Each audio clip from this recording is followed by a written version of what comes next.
Hello, and welcome to what we hoped would be the first lecture for IO psychology, except for the weather experiences we had on Wednesday. This is Introduction to IO psychology, and today's focus is on careers. This lecture is. I want to give you a little heads up on notes. This is mostly going to apply for in class kinds of things, but to a certain extent, it applies here as well. The home and modules pages are the main links to content for the course, and presentation slides will go up after class, and it may not be immediately after class because I often have meetings or other specific needs that I have to attend to before I deal with that. I want you to note that slide numbers are on each of the slides, and these can be used to coordinate your notes. And I want to kind of point out something about notes. Don't try to write down everything that's on the slides. That's really not helpful. It will make you more of a kind of a wire through which you hear things, and then that gets transmitted to your hand to write things, and there's very little processing between those.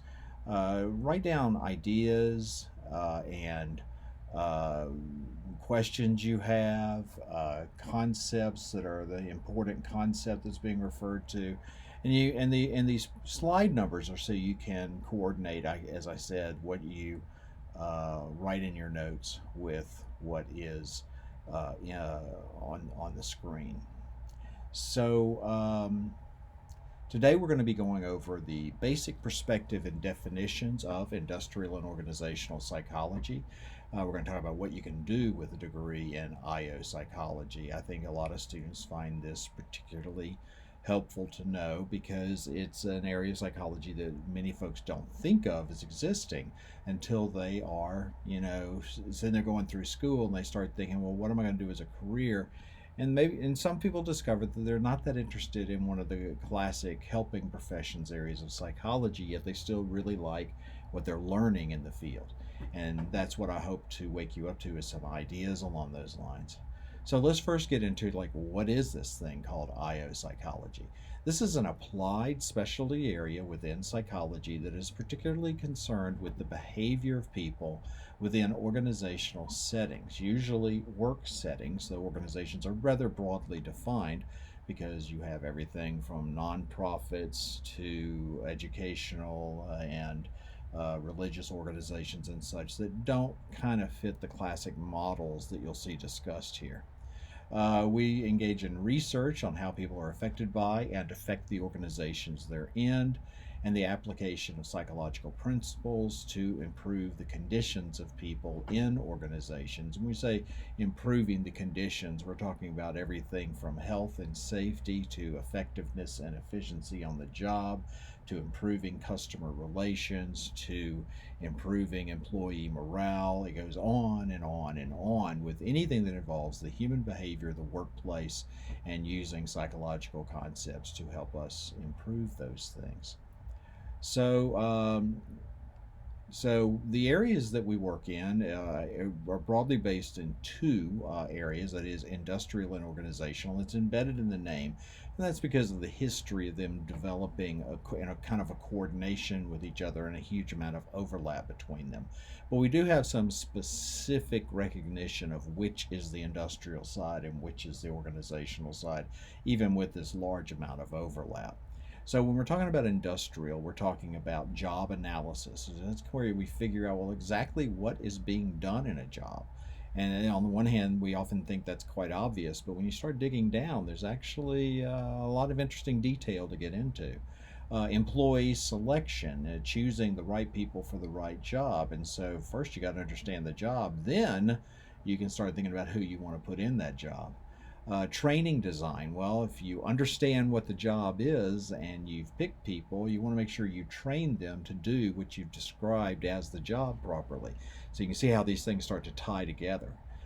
Performance appraisal, well, you have to know what the job is they're supposed to have been doing and how well they've been trained, or you can target training by looking at, well, how are they doing on the job? What is their performance? And these are really important because it's really easy to be unfair in the design of jobs in the training and in the appraisal of people. This is where our errors of human judgment, our biases, and so forth can infiltrate and undermine our best intentions, or maybe characterize persons who don't have great intentions. They really want to cause problems for others. And then there's job design. Again, all these things influence each other, excuse me, to make sure that the job fits the needs and abilities of the person and getting a good match there. The organizational side is kind of more the psychology side, though there's a lot of psychology in the industrial side. But the industrial side tends to be more about the measurement aspects of psychology. Are we measuring behavior, and are we measuring mental processes well? The motive, when we talk about organizational, we're talking about things like motivation, how people are engaged and want to be doing the work that needs to be done in an active fashion. Work attitudes, how do people feel about their job and what they're doing. Leadership characteristics, what makes a good leader, what makes a poor leader, and is it situational? Does it depend upon the kinds of employees or the kind of work being done? And then what is the overall organizational structure and culture and processes going on? How do those things affect all these other factors, both on the organizational and the industrial sides of IO? The culture and the processes that are set in place, do they encourage growth? They encourage good outcomes, or do they get in the way of the best intended outcome? And of course, as you can see, this is a tremendous amount of overlap and interdependence, and is why it's considered a single field. So again, more on what we're talking about IO, and one of the critical things that creates a bit of an issue in the field is an inherent dual focus in the field. On the one hand, the IO psychologist is there to improve efficiency and productivity of organizations. And on the other hand, they are there to improve the health and well-being of employees. Now, as you might imagine, an organization looking at these two things sees one that is going to help the organization make money, and another that is going to cost the organization money. And in fact, these can be embedded in both of these, but predominantly improving efficiency and productivity is a boost to the bottom line for the company, and health and well-being things that you do there, rules and procedures, are going to tend to be a bit potentially costly to the company. This creates the potential for conflict between these two areas. This conflict is not just at the corporate level, that is the management of the organization, but is also involved in in how employees view the IO psychologist. There's a long history of relative distrust from labor unions and other similar organizations towards IO psychology, and we will touch on that here and there in some interesting and I think sometimes a little bit humorous ways. With that said, it's not like these folks don't have a good point. A lot of folks that are in the that are workers in our industries do find that this potential for conflict in management view is also something that can lead to harmful situations for themselves, reductions in effective pay, and other kinds of problems that they want to try to avoid their workforce, their membership having to suffer. So these are all legitimate issues and create a lot of points of conflict that IO psychologists are within. So where do IO psychologists work? I make it sound a bit like they all work for companies, and some do, many do, but that's not exclusively it. In fact, a lot of them work in what we call practice, that is the actual application in practical everyday situations here and there around the world. But a fair portion, a large portion, are in in research, and there's a variety of locations for these two things to happen. For practice, a large number are in what we call consulting firms. These are people that operate a business that provides services to organizations that do not feel they want to have IO psychologists working in-house, so to speak, but instead want to hire them on an as-needed basis. In fact, for the applied exercises we're going to be doing in this class, you're going to be taking on kind of the role of being someone who, as if you have a consulting firm and you are trying to explain what are the services you can offer to deal with the questions that might be coming up for the potential client. Though, of course, there are in house specialists and consultants that operate within organizations. Sometimes an organization, a large organization, can have a IO psychologist consulting shop within it, and the various various sub organizations, subsidiaries of the main company can use that office in a consulting kind of fashion, but they're still in house to the company. This is frequently the case when we're talking about government. The federal government employs a large number of industrial and organizational psychologists, and the pay from the government is actually quite good. Corporations, of course, also have IO psychologists. Now, when we go to the research side, you're going to be not terribly surprised by where people tend to be working for those. You're going to have universities employing a lot of people, and you're also going to have research facilities, some of which are government operated. These are organizations that are trying to develop understandings of general patterns and applications of theory that can be turned into generalized operational procedures to apply in a large number of situations. And the government does that in house. The military does this kind of thing. But you also have private research organizations that when a company wants to do some research, and some companies do, or when the government wants to do some research and they don't have quite the right people in house, they will go to the private organization and hire them. So these are the situations that we see a lot of IO psychologists work in, but what about money? Well, unfortunately, I can't get the latest salary numbers. I tried to, but they were behind a paywall now. They didn't used to be, and I'm going to have to figure that out in a future time. I try to track these down, and it's one of the reasons why I'm a little bit delayed in getting this out to y'all.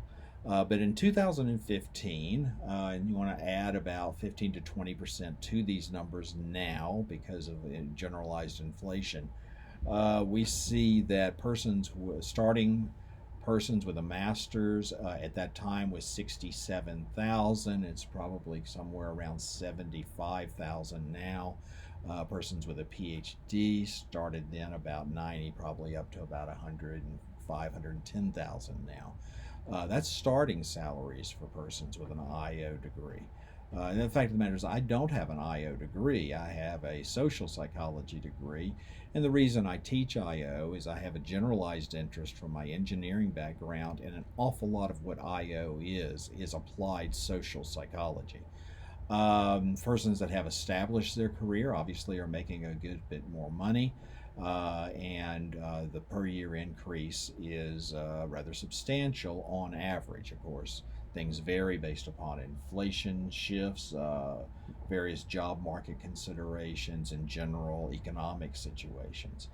One of the most important things to know, though, is persons with an IO psychology degree tend to not go hungry. You tend to be fairly much snatched up for employment. All of the students, nearly, there's one that's had some trouble, and I don't know why. He does have a bit of a unique personality, and that may be getting in his way. All the students I know that have gone out into the working world with their IO specializations with a master's degree, and some even just with our IO minor checked off, have managed to get themselves consistently and quickly well employed in the field and are quite satisfied with how things are going. Another important thing to talk about is often we see a relatively large gender gap in the pay for persons, but it's interesting in IO psychology for new hires, that is starting pay, new hires. There's zero gender gap a gap, and even some evidence for women being higher paid on average. When we look at all IO psychologists with similar experience, Washington, D.C. area showed women with a 5% higher wages. And that is one of the largest areas of employment for IO psychologists in the Washington, Baltimore metro area, though other major cities around the nation also tend to have relative concentrations of IO psychologists. We also are aware that work experience is a more important predictor than gender is, and women generally have less experience. And this is often due to the fact that women often take a break in their careers, and this is true in almost all careers, from working to engage in child care duties, child care interests for part of their life before they come back to their professional workforce and re engage. This creates a gap of several years. And so can decrease the experience level for similarly aged women as men. This is obviously a cultural, social convention that is leading to this. To call it sexism is not unfair, but also maybe not entirely fair. It's hard to say. I do know that when we see something that's now starting pay is the same, and it takes some years for it to work its way through the workforce, we may see this starting pay being similar and continuing pay raises and such being similar as the years go by. Um, this is a time will tell situation because this equality between women and men in income at starting levels is a fairly recent phenomenon, only in about the last 10 years. So we've got some time yet before we have persons getting to mid and late career kind of situations. So the organizations that help support IO psychologists is the Association for Psychological Science, APS, the American Psychological Association, the Society for Industrial and Organizational Psychology, sometimes referred to as PSYOP, and that is a division of APA, Division 14. It's one of the earlier divisions that was established. The Academy of Management is more of a business side IO organization, and the Society of Occupational Health Psychology is an organization that often includes IO psychologists in their membership roles. So, how do you go about becoming an IO psychologist? In general, graduate training is necessary. While I believe that students are more hireable with their psychology degree if they have a IO minor. It is in fact that you're not going to be able to be hired as an IO psychologist. Now, that doesn't mean you aren't going to be more desirable, though, because when they see someone who has decided to take some business and management classes and is validated in a package that has the words industrial organizational psychology around it, it'll get noticed. Believe me, people in human resources know what an IO psychologist is because most large human resources outfits have at least one on staff. And even if they don't, in their own training and work efforts, they've come across a lot of IO psychologists. It will catch their eye. You will move to a different stack of resumes on that day. Typical programs when you're looking to go into graduate school take into account your GPA, particularly your last 2 years, and particularly your psych courses. And in the condition of an IO, they're going to be looking at the management classes that we include in the minor. They're going to look at the graduate record examination. Typically, not all schools are using the GRE, but some do. They're going to look at your prior research experience. They're not looking for you to be someone who's published papers and books and such. They just want to know that you have done some collaboration with some faculty and have some background. It is getting more competitive. There are folks out there that say you have to have published something. I think that's kind of crazy, but it does seem to be a trend out there, and I'm kind of worried about what it means for undergraduates. Letters of recommendation are obviously very important. You need to get to know some faculty who know you well enough to be able to write a letter that's more than, well, they took a class from me and they made a good grade. They want to know you well enough to be able to say things about your demeanor, your character, your approach to thinking, how you discuss things, that kind of stuff. Verbal and mathematical skills are both important for being an IO psychologist. And the mathematical part is really a lot because, in particular, there's a large interest in measurement.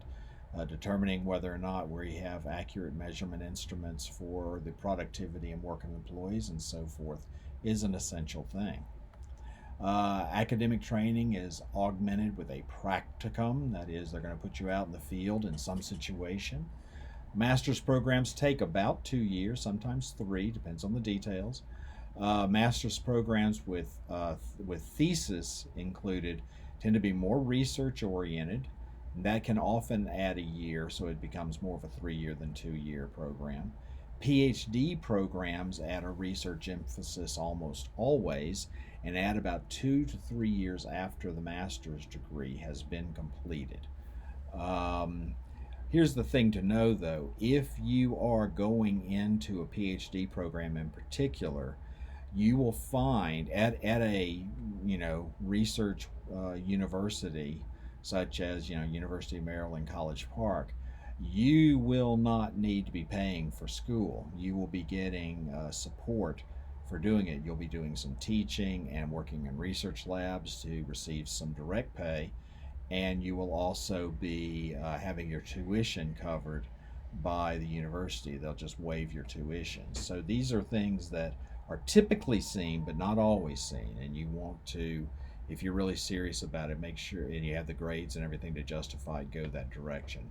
Try not to go into debt because it should not be necessary to go into debt for a IO, PhD in particular, and less so for a master's because that's a different animal for that purpose. So where do you go for training? Well, for master's degree, there's the University of Baltimore, University of Maryland, Baltimore County. There's Radford University in Virginia. And these are but a few of many, many, many examples out there. Your doctoral example is going to be College Park and Old Dominion University. In your book is a list of many others, and on the SIOP website there's a list as well. I encourage you to go to the SIOP website. Just do a web search for SIOP and maybe say industrial organizational, and you'll definitely find it pretty easily. So what are the differences in getting your degrees or what you can do with them? Well, with a PhD, you can become a college professor, you can be a practitioner who is fairly highly paid. It's a research degree, so you are going to be doing a thesis and a dissertation. These are two separate research documents. The thesis is usually a highly something that is tagging on to an established researcher's existing work. Most typically, you're not inventing a whole new thing, and you this is something the researcher already kind of had in mind, and you're kind of learning the ropes of doing big research. A dissertation is usually something that you have to come up with in concert with working with your advisors, but in the end, it is a unique contribution to science. It doesn't have to be a huge contribution to science. Most contributions to science by anyone are fairly small. It's rare for someone to do a big contribution. With a master's degree, you're most likely going to go into a practitioner situation. This is great. You get a practical degree. You don't tend to do as much research. There are thesis versions of it. There's nothing wrong with that. But if you're thinking, I'm going to get a master's, but I don't feel I'm ready to think about a PhD, well, definitely you want to look at a thesis-oriented program because that helps it to be a better stepping stone towards trying for or applying to PhD programs. My advice is apply directly for a PhD after your undergraduate degree, because that just, you'll get the masters along the way, so to speak. Um, there's several models for grad school. That is how they operate. There's what's called the mentor model. This is when you're admitted to the graduate school to work with a particular faculty member, and this is fairly dominant out there. Uh, when your applications are being gone through, they're going to be looking for you, having said, "I think that Dr. So and so's work on determining how names of persons can lead to unconscious bias in persons making selections for new employees is particularly interesting to me, and I would want to work on that if I have the opportunity." Well, if that professor is not looking for someone, then they're not going to bring you in no matter how great you look. They they're looking, people have to have openings, so to speak. They have to have the ability to support the graduate student. So one of the best things to do if it's a mentor model oriented school, or even if it's not, is send an email directly to a professor whose research area is something you find interesting, and make an inquiry if they are going to be needing graduate school students in the coming year. That means that the likelihood of a graduate student or two being selected to help them out is higher. Program model is you're admitted to the program as a whole, and a decision on who your faculty advisor will be is delayed for a term. This is increasingly done because they've come to realize there's some issues with the mentor model. They've realized they sometimes get students who are able to write a really good targeted, "I want to work on this," but they are not necessarily well rounded. And they also find that sometimes issues come up with faculty that mean they can't actually have a new graduate student even though the student's been admitted. This gives everybody a lot more flexibility and less pressure. There's also what's referred to as the scientist practitioner model. This is usually part of the mentor model approach. It's similar to the model that's used in clinical and counseling PhD programs. You're expected to learn how to generate knowledge, that is the scientist side, and be a savvy consumer knowledge, a savvy consumer of knowledge, that is a practitioner, and that's why it's referred to this way. This dual approach is valuable. So when you prep for grad school, you want to be investigating programs early in your senior year. You need to self-assess to what level can you genuinely aspire. Maybe doing some practice GRE tests to see how you fall on those. Look at your GPA and grades in relevant courses. Talk to someone who has some knowledge about these things, especially more recent graduate students. Those of us who have been out of graduate school for a number of decades are kind of don't really know how it's going right now, honestly. Things change over time. And then have a backup plan of a master's followed by a PhD if you're looking down the road to a PhD. And do prepare for the graduate record exam. It can definitely improve your scores. Don't go into it saying, "Well, I'll do whatever I'll do." No, try to do your best by practicing. You will be more comfortable on the day and you'll do better. Get to know your current professors because they're going to like letters of recommendation, and you want them to have genuine characteristics described about you rather than the generic letter. And I recommend the IO minor in psychology here at FSU. I think it will give you a validation on your application that they should recognize, and they'll see it and they'll go, "Oh, look, there's a thing here. It says they've taken a specific interest in IO, and let's see what those courses are. Oh, that makes sense. That makes sense. That makes sense. This is actually pretty cool." IO minors and IO concentrations are a relatively rare thing in the country. There's probably only 50 of these around the entire country, and you may be thinking, well, 50 is a lot. No, that averages one per state. There's only, I think, right now, two in Maryland. Frostburg, and there was three after ours started, and then one of them stopped. I don't know why they stopped. Maybe they lost their faculty member who was key to it. Anyway, you want to do the minor, and we have certain courses, some of which you've already taken. Psych 150, 151, the general psych class, and Psych 360. Well, here you are. We have a couple of management courses. These are all required: management of organizations and human resources management. And then we have some elective courses that you pick two from. You can take two of either Psych 318, Communication Studies 335, Management 356, or Psych 408, Test and Measurements, or an internship or variable credit independent study course if it's related to IO, and it must be approved in advance.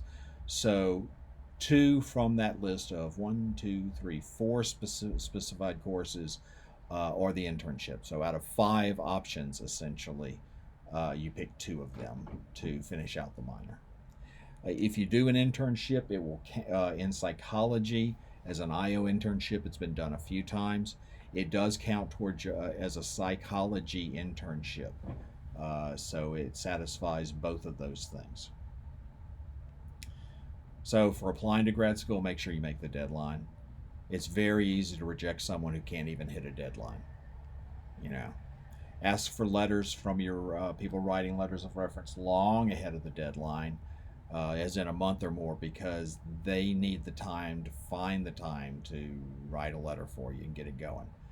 Be patient. The time they take to just make the decisions on who's admitted and who's not can take a while, and there's also some agreements among universities to not try to poach people early, but wait until a certain date to announce, to send out information. So be patient.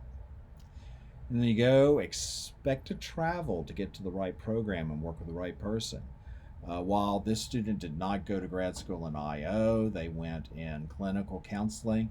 She went to Texas Tech in West Texas, a long ways away from here, to study for her PhD, because that professor was working on addictions to alcohol from a perspective she particularly appreciated. So it was a combination of approach and topic, and then she was an excellent student and was able to describe herself really, really well towards that interest. But that's not necessary all the time. There's a good number of IO programs that are very good in this area, and there's a diversity of areas they work in. You're going to expect to work a lot harder and more independently than in undergraduate school. You're going to be reading and writing longer papers and more of them. You're going to have a cohort, typically a group of people that you take classes with. Almost every class is with the same people, more or less, and that's kind of cool because y'all then can converse a lot about your classes in a different way than you do as an undergraduate. You will probably have an opportunity to teach and an opportunity to do direct research. So those are the things that this was about. On Friday, we're going to have the history of IO, which is chapter 1 in the Levy book. And I hope you found this helpful and informative. A good bit of this is also in the Levy book. Appreciate your attention, and I will see you in class. Bye-bye.